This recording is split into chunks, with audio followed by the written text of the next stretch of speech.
mbadde sigendangako mulago mu Cancer Institute. Mukwano gwange mami we mulwadde wa cancer yampereza ekifaananyi ennaku ezo neŋŋamba I must go and visit my friend ndabe ne ku maama we. Nekyensanze mulago Cancer Institute. Mr. President, if you know you are the president of Uganda, and deep in you, if you know you deeply love Ugandans, please sending a team yo to Mulago Cancer Institute. Njagala ntandike video no nga nsaasira mukwano gwa Mr. Frank Gashumba. Allah muteremu wangu mama wasobola okubeera obulungi. Mbanira baka video kano nenzijukira ebigambo bya His Excellency. Yagamba bana Uganda nti buli omu ajja kutestinga akaliro. Buli omu ajja kutestinga ekigenda maaso mu ggwanga lyaffe. Abantu nga Mr. Frank Gashumba babeera voko nnyo nga balwanisa ebigambo bya His Excellency President Bobi Wine. Tubalabe ebiseera ebisinga nga bavayo ne statements ez'amaanyi kasita ebintu biba nga bingidde mu His Excellency nga bavuma ebigambo byayogera. Ntera nnyo okugamba ku channel eno nti His Excellency President Bobi Wine tayogera rocket science, ayogera basics.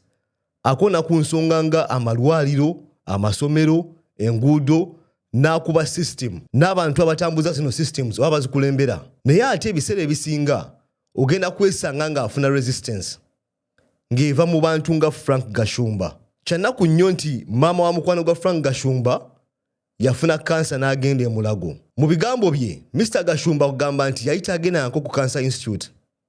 Ekitegeeza yayita manyi kigenda mu maaso mu ggwanga. N'agamba nti yagenza okukyalira maama wa mukwano gwe n'afuna reality check ne kimukuba. N'alaba nti abalwadde embeera gye balimu si nnungi. Atandise vidiyo eyo ng'aweereza message eri General Museveni n'amugamba sindika ttiimu yo egende e Mulago erabe ekigenda mu maaso. Naye nga tukimanyi nti buli kaseera Bannayuganda badde boogera ku nsonga eno. Naye ng'omuntu omugezi we yagamba wekibadde kikukwatako kiba tekimataringa. Tekikoma ku malwaliro, kyextendinga ku masomero, ku nguudo, buli kimu. Buli system efailinga. Naye ate ogenda kwewuunya nti mu government oba mu system eno yennyini mulimu abantu nga Mr. Frank Gashumba abatera okuvaayo ne bagirifendinga. Kyendabye Mulago mu Cancer Institute, it's unbelievable. Sirabanga kifo kina balwadde bali crowded nga Mulago Cancer Institute. Mumanyi abalwadde babapanga ng'embidde. Bebase ku floor wansi. Kolido zonna zijjudde abalwadde ku ttaka. Mr. Frank Gashumba tekikoma ku Cancer Institute wokka. Eno embeera extendinga buli ddwaliro eri mu Uganda. Tekikoma ku Cancer Institute wokka. Ate osobola okugamba nti oba Cancer Institute afazaaliko naye ogenda ku Health Center 4 mu byalo eyo nga tebalina wadde ne gloves. N'ogenda mu kalwaliro deep munda eyo mu kyalo nga n'abasawo tebaliyo n'osanga tebalina ddagala. Kugamba wandigambye oba Cancer Institute afazaaliko oba bagezaako kubanga osobola okugendawo ne bakeberawo musaayi ne bakola ki. Naye nga situation nga Mr. Frank Gashumba wagigamba weeri nti eddwaliro lyonna lijjuvu batuuka ku extent ye bookinga ne bagamba nti awo yalayika ali kumpi kufa kambukinga ekitanda kye. 62 years of independence, 38 years of NRM. We deserve better. Mwe nabanda besaawa zino yitake Mulago mu Cancer Institute ojjako abamaziga. Nga we naggambye ekikoma ku Cancer Institute wokka yitako mu ddwaliro lya gavumenti amaziga gajja kuyitamu. Oba lwazi omulwadde omutwaleyo ojja kutya. Tunuulidde abalwadde abali e Mulago abalumwa kansa amaziga ne gampitamu. Beebaka mu kolido, beebaka ku floor wansi. Honestly, sente zetuwa misolo ziragawa. Omuntu ali mu government agula Range Rover, agula mu Discovery, n'agulira mu girlfriend emmotoka empya kapyata. Ezisigaddewo na bribinga abantu nga Mr. Frank Gashumba. bave ba mu defending bave ba mugambe nti byokola byonna birungi kyanaku nnyo nti Mr. Frank Gashumba afunye realization yeno mu event nga mama wa mukwano gwe mulwadde n'ebino ebintu abantu badde babyogerako kumala akaseera naye nga mu defending system eno buli kanaku nga mwefuula batalaba extravagance eri mu banene ba government ne bwe tusalako just 10% ku extravagance we can fix these hospitals. I know this video jabatuukako ba minister ba health baani abanene mwena. Ne some of us are ready to pay price olw'ebigambo byetwogera. Aba abanene Mr. Gashumba baweleza message obalwala bagenda mu private hospital ennungi mu Uganda.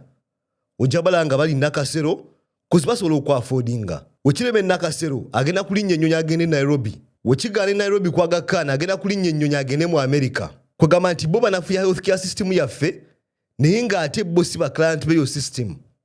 Oba kyengamba ontegeera kwagamba walwala tagenda kulwalira mu Uganda. Ne wagamba nti kandwalire mu Uganda agenda kulwalira mu Uganda ey'enjawulo. Si Uganda gwandaba oba nze kennyini gye ngenda okulwaliramu. Nti ye walwala agenda mu private hospital ennungi. Wekigaana afulume eggwanga. Kwagamba muli tebafuna nsonga lwaki balina okufacilitating amalwaliro bateekeyo abasawo babasasule bulungi. Ko system eyo si yebajjanjaba tekibakwatako. Eno message Yesu ogikoze eri emotional. Yes bajja kugiraba bayinza okuselinga lip service ne bagamba omanyi Mr. Frank Gashumba katukole bwe tuti kozi bakimanyi nti oli muntu ayogera bakimanyi nti olina audience so bayinza okuselinga lip service ne bagamba tubadde tumanyi naye ng'ensi yonna ekimanyi the system y'amalwaliro mu Uganda eri failed. Please, the President of Uganda, the Speaker of Uganda, the Prime Minister of Uganda, the Vice President and all the top guns in this government, please send your teams to Mulago Cancer Department. It's unbelievable.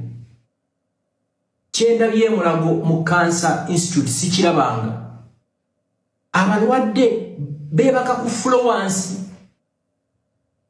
Abali ku butando yizo gamba butanda bw'abaana bannasale. Ayi Mukama. Teko omukono gwo ku Uganda. I'm sorry, ojja kunsasira okwogera ekigambo kino Mr. Frank Gashumba naye tokirabangala kuba nawe togendayo olwala ogenda gende nakasero wekigaana ojja kufuluma eggwanga naye nga yeyo reality nti 90% of Ugandans kale kangambe even 99% kuza basinga baavu 99% of Ugandans bw'obulamu bwe babeeramu nti abeera ku bulamu bwa survival wagenda emulago n'afuna omukisa n'alaba omusawo well and good wabata mulabye ebiseera ebisinga alina okubribinga alina okuteekamu akasente omusaasa olw'okumukolako kozi n'omusawo bamuwa peanuts ye Uganda eyaddala si eri Uganda ya nakasero oba nsambya hospital ye Uganda gyotuuka mu ddwaliro nga temuli wadde panado. Netuswadde nnyo maaso ga Katonda emyaka 62 abazungu nga bavudde wano emyaka 38 gye naalimu abalwadde basula ku floor obutanda bulingango obwana buno bwana obuli mugundi obwana buzaliddwa nga tibutuuse abalwadde kwe basula mbasaba bobola bye video eno sitera kusaba abantu sharinga video. Please share this video so that the entire world can watch this video. But I'm really disappointed. Extremely disappointed. Sente zetuwa musoro ziragawa. If we can't help the needy, if we can't help patients, bachibe tunayamba. Omusolo gwe tusasula waliwo omuntu agulako Range Rover nga we nagambye balance nasasula abantu abagenda okulwanisa abo bavayo okwogera ku system eyo bwetyo ate sadly enough nga abantu bebasasula be bantu nga Mr. Frank Gashumba right now lwakuba nti mukwano gwe kimukutteko kyava afunyemu eyo reality check n'agamba Bannayuganda bayita mu mbeera bweti kwegamba nga His Excellency we yagamba at some point buli omu agenda kutestinga system eno at some point buli omu agenda kufuna reality check nga Mr. Frank Gashumba gye yafunye.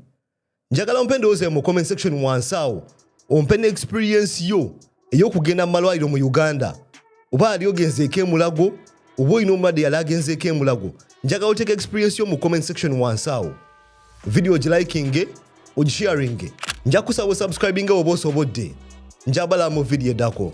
Peace.